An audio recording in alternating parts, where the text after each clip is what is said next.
Oh,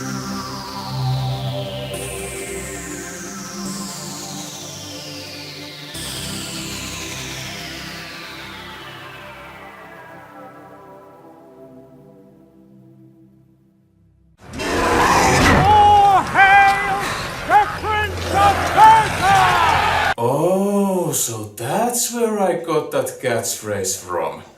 I'm Matti Mali, aka Hedonistic Actor, and last time on Prince of Persia retrospective, the franchise listened to too many Linkin Park albums and became all dark with Warrior Within. Many fans liked it though, citing it as the best in the franchise, but equally as many didn't like the new direction, including the series creator Jordan Mechner. Let's see how well a compromise style works with Prince of Persia: Two Thrones.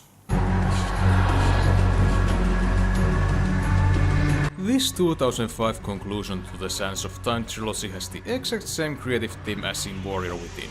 That is Yanis Malat as the producer, Jean-Christophe as the creative director, and Gori G. May and Michael Venchuk as the writers. As the story's narrator is Kylina, this time voiced by a less-known Sarah Carlson, whose voice fits better for a narrator-heavy role.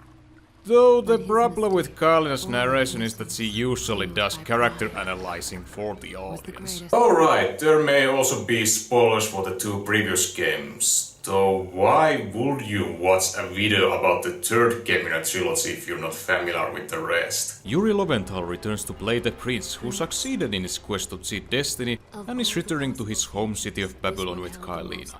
But the city is in ruins and they are attacked by hostile forces! Kylina is taken away and it's up to the prince to find out just what the hell is going on. He soon finds a new weapon and we get to learn about the new mechanic. Stealth kills that if executed perfectly may allow the players to skip entire battles.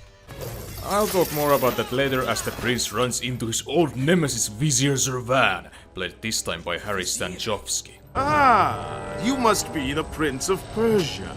Come home at last. Too late, I'm afraid. Yeah, the Vizier has a name now.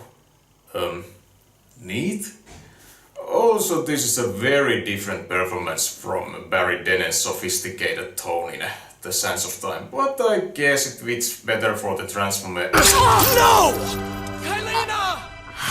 Well, that was unnecessarily cruel. The Vizier uses the Dagger of Time and the magical sand contained in Kylina to turn him and his army into powerful monsters. The prince also gets a mysterious inner voice played by Rick Miller who encourages him on the way of hatred and self-centeredness. Where the narrative in the Two Thrones truly shines is in the prince's character development, as the banter between him and his dark elf provides some great commentary on his past actions and really forces him to ponder the reasons why he wants to save his kingdom. What do you believe it is to be a warrior? It is to hunger for combat, to seek solution with the sword. Do you disagree? Had you asked me when we first met, I would have said the same. Now, I am not so sure. Think on it then. The game mechanic the Dark Prince introduces is the prince's occasional transformation into his dark counterpart. The bad news is that he now has to consume sand in order not to die, but luckily touching water gets him back to his own self, and during the darkness time he can use the chain attached to his hand as a devastating weapon. However, even in this form the fighting is clumsy. What I mean is that the before-mentioned stealth kills are used well on the 4 boss battles that, while not the most mind-blowing things, do offer semi-epic confrontations, but essentially they're just a quick fix for the problems in general combat.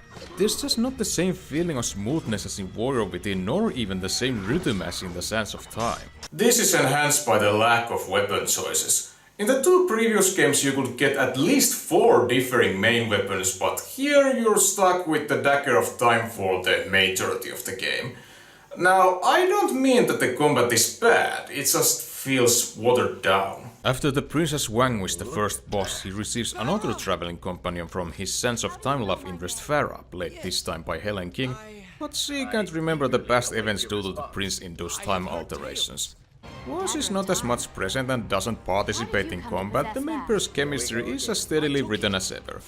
And honestly, there's not much more that I can say about this game without major spoilers. Well, there are 2 chariot ride segments, and I argue that they are better than their reputation. It may not seem responsive at first, but it's possible to get used to it.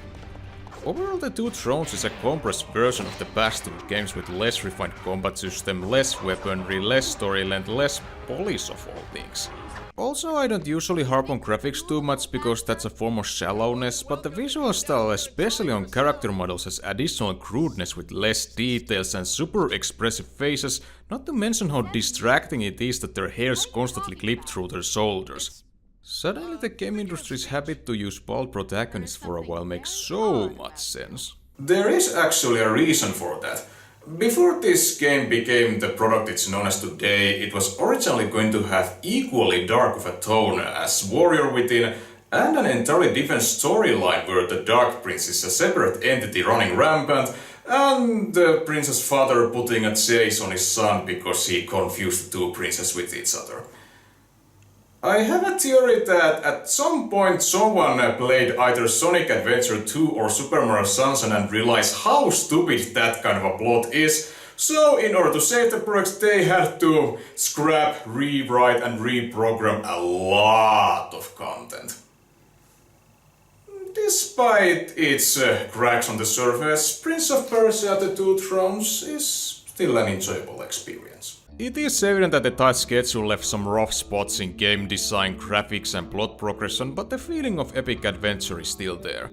Dialogue and character analyzing is top notch, acrobatic platforming has remained its smoothness supported by mostly good level design that, to be fair, doesn't architecturally make much sense when you really think about it, and the game's orchestral score provides the best soundtrack in the entire franchise. It may be a lesser game compared to its 2 predecessors, but it's still a good game and a worthy ending to the trilogy. Thus our look to the Sands of Time trilogy concludes. But this is not the end to Prince of Persia retrospective, as there are still 2 more games to talk about. These I'll wait their turn to the next season, and because of having so many ongoing projects, I need to put a more lax its release when it's done schedule, so the gap between episodes may range from anything between 3 days to 3 weeks. Well, in the next season I shall start the show with...